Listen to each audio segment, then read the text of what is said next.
moment itself, that tells you that nothing ends. It changes, but nothing ends. Everything is. And when you get in touch with that isness, the fear of death will begin to drop. Because you begin to see that when you see a person die, like a friend of mine, a client, just told me just a couple of weeks ago, and she called me on the phone and she says, my mother just died.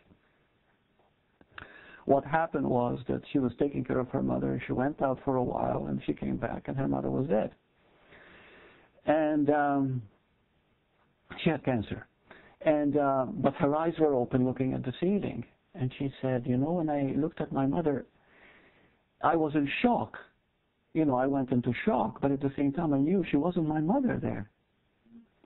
She saw her mother, I suppose there was a body there, but I knew intuitively, immediately, that this wasn't my mother. You see? Anyway, and from this session she really grew a lot, and she began to understand that death is not what I think it is. You know, we see a body there and she says, that person died. Really? You see? Did you ever feel that you're going to die? Did you ever feel death coming onto you? Have you ever had an experience? I mean, I have a couple of times. And you find it's not so bad. It's just like falling asleep. You know. But nothing actually happens. You see, it's just the energy. The energy is always there. The energy cannot die. It's a scientific fact that energy is indestructible. It simply changes form. That's all ever happens. But ultimately, I'm talking ultimately here, the I am, nothing happens. Nothing ever happens. It just, everything keeps changing. But that, which makes all the change possible, the awareness, that which sees the change, which is itself the changeless, never changes. Always is. So the other thing that's dying is we die to the consciousness of those left behind. Do we really? When you're asleep at night, do you know how many people you've left behind? You don't even know who your wife is, your children are, your relatives are when you're sleeping? No. You don't actually leave anybody behind at all when you pass away.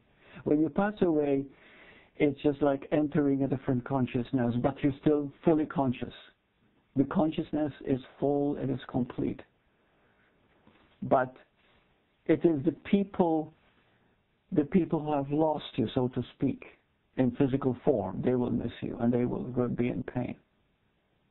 You know. Well, that's what I meant earlier. That was really thinking the question of the statement.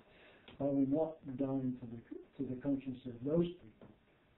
Right. Well, yeah. Right. Yeah. But the beauty is that as love begins to unfold, and let's talk about love, because you can never talk enough about it. What is love? Because we always think of love immediately as we think of the expression immediately. You know, hugging, kissing somebody, feeling that feeling of. But what is love really? It's everything that is, the universe. Isn't it? Yeah.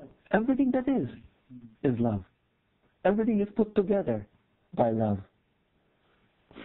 Because otherwise the earth cannot so perfectly, infallibly move around the sun in such perfection. It never strays 1 inch. Imagine the perfection of that.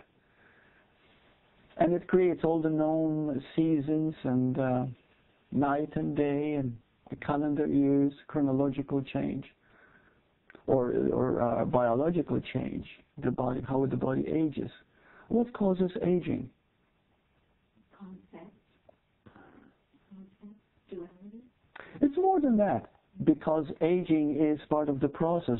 But a person 60 years old and another person 60 years old might not seem the same. One at 60 could look like 80. One at 60 could look like 40.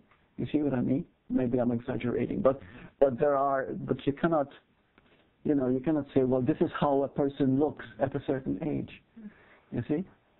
And it's a fact that when you live in the past, if you think you're an ego, you age very fast, you see? So could you say that the periods of age is determined by the process of one's understanding? Yeah, also by change, because there's constant change, you see, and change brings decay and deterioration. That even in all material form, because everything has a beginning, middle, and end. This is the process and movement of life. So the moment you are born, you see, you're already dying a little bit, but there is a process in which that very beginning itself starts you going into life. For example, a young person reaches puberty, and a girl starts having her period. So this is life still unfolding, and then there is the ego build-up in the teenage years, and then there is and then there's middle. I think the middle is about 35, 40, and then there's a decay. There's a decline. You see. But this is in everything. This is in all living things. They have a beginning, middle, and end. And then there comes the change. And it is through this change that we learn. It is through this change that we come to know the changeless. You see? This is this is the journey. I was going to say a minute ago, who cares? That's right. But you actually hit on something, and that is that through the changing, we can get a reflection of the changeless. So in that sense, it is a useful device. Because really, 20, 40, 60, what difference does that make to the I am? Nothing. Right. Absolutely. It's the same I am that looks in the mirror at 1 year old to 100 years old.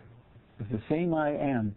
This is why when you feel good physically, you say, I am ageless. I don't even know I have a body. I am 60 years old, I'm 70 years old, and I still feel like I did when I was a teenager. It's only the manifestation that's changing. That's what we're talking about, isn't it? I'm talking about the outer change, because the I am never changes. Yeah. It never changes, and I'm so identified with that I am. It seems that would have a tremendous bearing on everything else, and it would make, and you would have dominion. You would have dominion over what is appearing to happen. Yes, yes, yeah. See, the I am is in command of everything that is happening. Okay? When you become totally I am, then we say, oh, this person has tremendous power.